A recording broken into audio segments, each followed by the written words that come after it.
因为韩立的马车并不快，这条官道上已经前后后有7、8批行人商队赶了过去。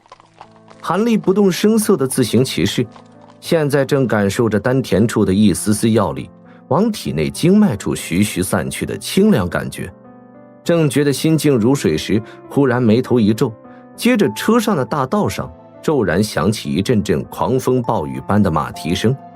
韩立神色没变，双目却睁开了，随手一拉手中的缰绳，老马立刻乖巧地往旁边一侧，让车子让到了官道的一旁。韩立这才懒洋洋地回首看了一眼，只见背后官道上一条黄龙滚滚而来，里面旌旗招展，仿佛千军万马正向这里冲来。韩立脸上露出了一丝意外，黄龙转眼间就接近了韩立这边，一对银盔银甲、挂刀背弓的骑士身影在晨雾中若隐若现，渐渐清晰了起来。这些骑士人人彪悍精壮，为首的是一名骑着一匹乌骓大马的锦袍中年人，腰间配着长剑，背后的一面旌旗上书写着一个斗大的王字，而在骑士中间还有数辆用骏马拉扯的碧玉车子一同随队疾奔。此车闪动着微弱的灵光，如此狂奔，但车子丝毫不晃，仿若无物。法器。韩立见到车子时，目中闪过亚色，神识略微一扫，其他车子还好，里面似乎放了一些死物，唯有一辆车子中隐隐有修士的气息露出，虽然气息很弱，但是普通修仙者竟和这些军士混在一起，实在有些意外。韩立拉住缰绳，将车辆干脆停在了路边，好让这些军士先行一步。这一队骑士应该有3、400人左右，但从旁边经过时，却犹如刮起一阵飓风，气势惊人之极。韩立目光闪动几下，这些骑士人人身带煞气，仿佛全是骁勇善战之辈，这可不是一般的守城军士啊，倒像是经常血战的戍边甲士。他倒也听人说过，大晋虽然庞大无比，但是在东南边和西北边和一些化外之地接壤，和那里的原住民经常发生凡人间的大战，也只有这样混乱的地方才能练就出真正的铁血勇士。韩立正思量间，一辆碧玉车从旁边经过，一道目光从车缝隙中闪出，正好望见了一旁的韩立，随即一声轻疑声在车中响起。韩立似乎也感应到什么，不禁抬手望去，一对似曾相识的明眸在车窗旁一掠而过，心中微微一怔，尚未想起是何人时，那对骑士就已经远去。盯着远去的对脸，韩立沉吟了一会儿，最终还是摇了摇头，放弃了将神识深入车中细探的想法。这倒不是韩立懒得如此做，而是那几辆御车上竟带着一些简单的隔绝禁制，想要探其究竟，却无法避免被车中之人察觉。车中之人也就是炼气期的修为，韩立可并不想因为一些低阶修士而多出什么事来。淡然地望着前方骑士远去，韩立再次赶着马车前进，这一次仅仅走了10余里地，前方出现了一个数个官道相通的3岔路口，路边还有一大片郁郁葱葱的树林，几间简陋的茶铺接连地建在林边，而不少马车停留在茶铺外，主人则进入这些简陋的地方喝水进食，毕竟这里几乎是此方向上到进京的唯一歇脚处了，大部分的过路之人都会休息片刻。韩立目光随意一扫，就看到了那些银甲骑士也下马在林边歇息，但几辆御车同样停留在那里，只是其中一辆却是半敞着，里面空荡荡的样子，而那位锦袍中年人同样不在骑士中间。韩立眉头皱了一下，向那几间茶铺下意识地扫了一眼，随即不动声色地一催马车，就要通过此路继续上路。但就在这时，那些骑士中的一名甲士一看韩立的样子，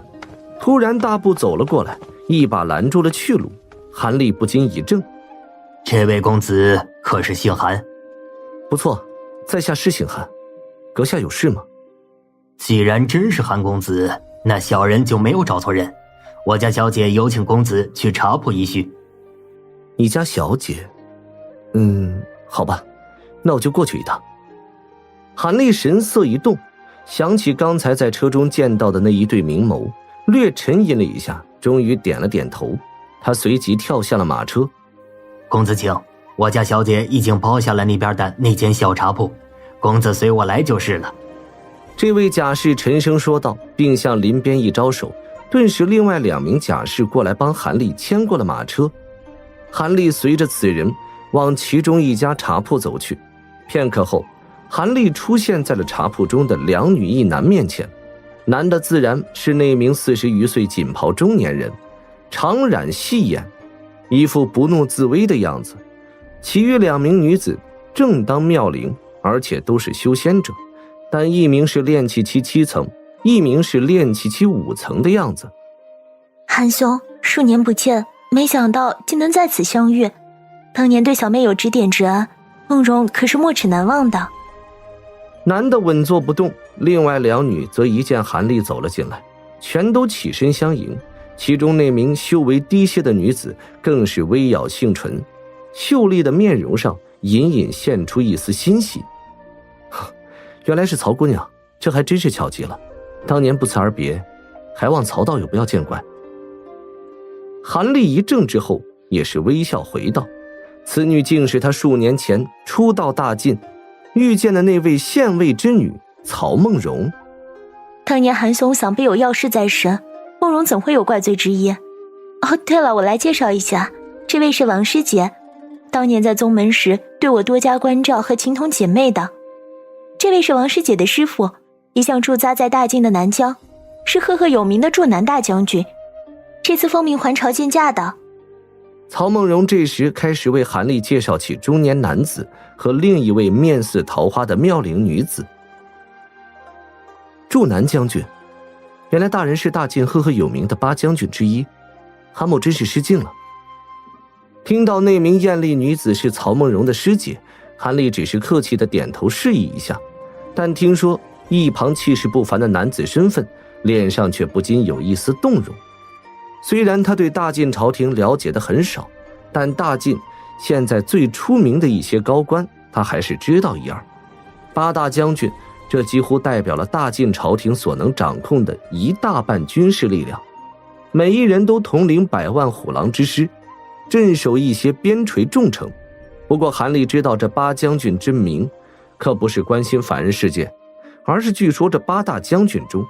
其中除了2、3位是皇族自己的亲信，其余之人都是和修仙界几大势力有些关系，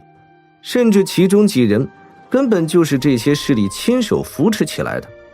即使大晋皇族也无法轻易动他们。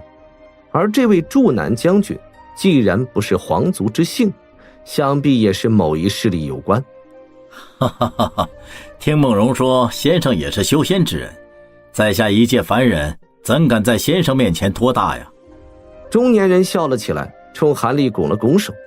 韩立自然知道对方说的只是客气话而已，以对方的身份，也许元婴级别的修士还无法多接触到，但结丹修士却不难招揽。而他以前给曹梦荣显示的修为只是炼气期的境界，对付他这么一位小修士都这般客气，那这个人还真不是一般人。不过此人带队进京，为何身边没有高阶修士同行？这胆子也真不小。心中虽然这样想着，韩立却是同样口中谦逊：不敢，王将军太客气了，将军的威名即使我等散修也早有耳闻。韩道友，我听说你曾经指点过曹师妹一段时间修炼，结果让师妹竟在短短数年内进阶2级。我师父知道之后，就一个劲的夸师妹机缘到了，还说韩兄大有可能隐瞒真正的修为境界，同阶修士绝不可能做到这等不可思议之事。如今韩道友身上灵气全无，明显是精通敛息之术，看来家师所言倒是没有错。是如此啊！韩兄，你的修为到底是……韩某当时遇到变故，身负重伤在身，修为一度跌落的厉害，现在才略微恢复了一些，并非存心欺瞒曹道友。韩立微微一笑，从容的回答，却丝毫没有想说出真正修为境界的意思。王小姐眨了眨一双美目，又仔细地看了一遍韩立，结果还是无法从韩立身上感应到什么，心中吃惊之余，脸上却嫣然一笑。这么说，韩道友真是前辈了。师妹当日与前辈平辈相交，前辈不会怪罪吧？什么前辈不前辈的，在下只不过是大进一介散修，对此可并不看重。我当日承蒙曹道友相救，继续平辈相交就是。曹梦荣听了这话，原本阴晴不定的表情终于恢复了正常，当即双腮泛红，默认了韩立此言。原来韩先生真是法力高强的前辈高人。王某虽然是一位凡人，但也喜欢交往仙师之流的。我关先生好像也要去京城的，不如一起上路如何？一起上路？好吧，那在下就打扰了。韩立略一沉吟，就痛快地答应了下来。他正想找一位熟悉进京的人，好好了解一下拍卖会的情况。以眼下这位显赫身份，即使不是修仙者，也应该知道不少详情。于是接下来，韩立和二女略微交谈了几句，并知道了曹梦荣之父这几年官场顺利，从一个区县尉被调任到了京城担任一名武官。虽然品级没有真正调整多少，但能从地方调到进京来，自然是高升了许多。不过当日曹父进京时，曹梦荣闭关修炼到关键时候，就没有和其父一起入京。这一次这位王师姐和其父路过他住处，曹梦荣正好闭关出来，自然随自己这位师姐一起进京。韩立对自己这几年的经历只是寥寥几句带过，只说自己某处隐居养伤，最近才刚出山。这当然没有什么好细说的，曹梦荣二女倒也没有多疑，毕竟韩立当初从冰封出来的情形，任谁一看都知道元气亏损肯定厉害，绝不能寥寥数年就复原的样子。这时下面茶铺里的伙计送上了一壶好茶，韩立和二女略聊了两句，就悠然地品起茶来。品茶完后，中年人终于开口，竟和韩立聊起了一些府中收藏的古籍残本，完全看不出来此人真正身份是一名铁血武士，被人当成了一名穷酸秀才，倒也大有可能。不过这位驻南将军说话温文尔雅，含笑而语，气势不凡，韩立也不禁对其印象大好，凭空生出几分好感出来。再加上他虽然对什么诗书不感兴趣，但当年也为了寻找一些上古丹方和功法秘术，也翻阅过无数的上古典籍，知道一些秘闻秘事更是不少，随口说出来几件，都让这位驻南将军不禁啧啧称奇，颇感兴趣地追问不停。结果短短几句过后，韩立和中年人竟相谈甚欢起来，反将两女冷落到一旁。王小姐见此，转脸冲曹梦荣苦笑一声，暗自有些郁闷。他这位父亲什么都好，就是平常喜欢收藏古书古玩，并对一些蛮荒上古时期发生的各种传闻秘史尤为感兴趣。现在这位韩前辈似乎对此知道不少，一聊起此等事情来，竟大有知己之感。曹梦荣却没有什么太多的意见，只是文静地坐在二人一旁听其谈话，